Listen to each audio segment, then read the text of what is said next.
तुम इतनी आम सी लड़की को इतनी इम्पोर्टेंस क्यों दे रहे हो? वो मेरे लिए अहम नहीं है।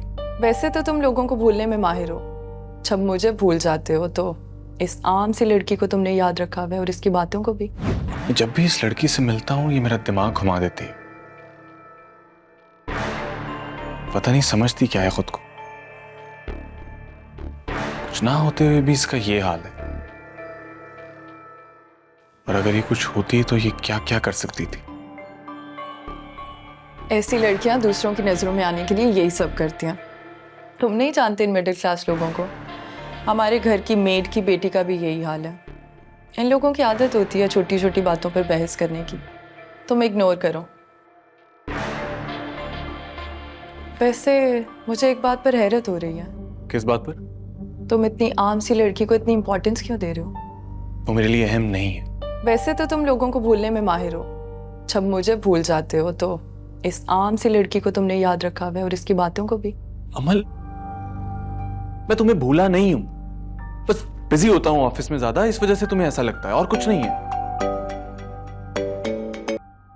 हेलो मामा, क्या हुआ है बाबा को? ठीक है मैं आ रही हूँ। अमल क्या हुआ है? अमल हुआ क्या है, कुछ बताओ तो सही। शाहनवाज, क्या बात है? कोई परेशानी है? कुछ बता ही नहीं रही। हुआ क्या है अमल? मामा की कॉल थी, बाबा की तबीयत अचानक से बहुत खराब हो गई, वो बेहोश हो गए। क्या क्या हुआ है? कब? कैसे? अभी कहाँ है वो? मुझे नहीं पता, मैं जा रही हूँ। नहीं नहीं, मैं तुम्हारे साथ चलूंगी। मैं इसके साथ जा रही हूँ। मॉम, मैं गाड़ी निकालता हूँ। नहीं नहीं, तुम्हें मीटिंग के लिए जाना था, तुम जाओ। I call you if we need you. चलो चलो चलो। आप लोग खामखा परेशान हो रहे हैं। कुछ नहीं हुआ, माइनर सा अटैक था। बिल्कुल गलत बात है। पिछली मर्तबा जब माइनर हार्ट की सिचुएशन हुई थी उस वक्त अलर्ट हो जाना चाहिए था तुम्हें सफदर, लेकिन नहीं, किसी बात को सीरियसली नहीं लेते हो तुम, अपनी सेहत को भी नहीं। समन, आप ही समझाएं इन्हें, मेरी बात तो सुनते नहीं है, ये बिल्कुल ख्याल नहीं रखते। ये समन के आते ही तुमने मेरी शिकायतें लगाना शुरू कर दी। जिंदगी में इतनी लापरवाही अच्छी नहीं है सफदर। अपने लिए नहीं तो अपनी फैमिली के लिए अपनी सेहत का ख्याल करो। अमल के लिए, उसे अभी बहुत जरूरत है तुम्हारी।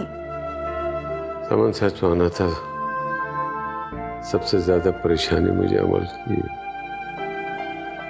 क्या परेशानी है अमल की? अमल के लिए तुम अपनी सेहत का ख्याल रखोगे, परेशान नहीं होगे, क्योंकि तुम जानते हो कि अमल इस घर में मेरी अमानत है तुम्हारे पास। मैं तो मानता हूँ लेकिन दुनिया नहीं मानती। मैं चाहता हूँ कि जल्द से जल्द शाहनवाज और अमल की मंगनी हो जाए। इससे हमारी कमिटमेंट हो जाएगी और खानदान वालों को पता चल जाएगा। बस किसी तरीके से शाहनवाज को राजी कर लो। मैं हूं ना, मैं करूंगी उससे बात। शाहनवाज, अमल मैं बिजी हूँ। बिजी तो तुम हर वक्त रहते हो। आज इतना खुशी का मौका है हमारे लिए और तुम हो के हर वक्त काम काम काम। कैसी खुशी? तुम्हारी और मेरी एंगेजमेंट होने वाली है। तुम्हारे सर से एंगेजमेंट का भूत अभी तक उतरा नहीं? जी नहीं, और अब तुम्हारे सर पर भी चढ़ने वाला है, क्योंकि फुफ्फो जान ने बाबा से एंगेजमेंट की कमिटमेंट कर ली है। और ना सिर्फ कमिटमेंट, बल्कि इस वीकेंड हमारी एंगेजमेंट भी होने वाली है। और ये उन्होंने अनाउंस भी कर दिया है। Mom, what is this? आपने मुझसे पूछे बगैर मेरी एंगेजमेंट कैसे तय कर दी? मैं आपसे कुछ पूछ रहा हूं। इसीलिए पता था तुम्हारा यही रिएक्शन होगा, इसलिए बताया ही नहीं। व्हाट? तुम और अमल एक दूसरे को पसंद करते हो, शादी तो अमल से ही करनी है, तो एंगेजमेंट में क्या मसला है, या है कोई मसला? और अगर कोई प्रॉब्लम है और तुमने हमें अंधेरे में रखा हुआ है तो प्लीज हमें भी तो बताओ। कोई और है तुम्हारी जिंदगी में? This is the problem. अगर मैं एंगेजमेंट करने से मना करता हूं, दैट डजंट मीन कि मेरी जिंदगी में कोई और लड़की है। अमल की तरह आप लोगों को भी यही लगता है कि मेरी जिंदगी में कुछ और चल रहा है। तो फिर कर लो एंगेजमेंट।